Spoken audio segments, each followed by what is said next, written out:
Баршаңызға қайырлы күн. Бүгін сіздермен бірге осындай алмалы пирог жасайтын боламыз. Өте дәмді әрі жұмсақ болып шығады. Өте тез дайын болады. Міндетті түрде жасап көріңіздер. Видеомды соңына дейін көріп, арнама тіркеліп, лайк басып кетіңіздер. Бізге қарапайым әрі үйден табылатын қоспалар керек болады. Ең алдымен ыдысымызға 2 жұмыртқаны жарып аламыз. Үстіне құмшекерді салып, аппақ болып екесе болып көтерілгенше осылай миксермен араластырамыз. Одан соң үстіне ерітілген сары май және сүтті құямыз да жақсылап тағы да бір рет араластырып жібереміз. Үстіне ұн мен разгрательді араластырып қосып, тағы да араластырамыз.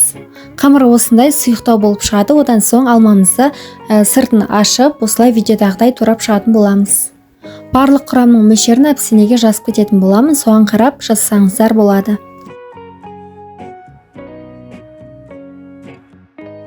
Осылай 3 алманы жақсылап шұқа етіп турап шықтық. Одан соң осы қамырымыздың үстіне саламыз да жақсылап тағы да араластырамыз.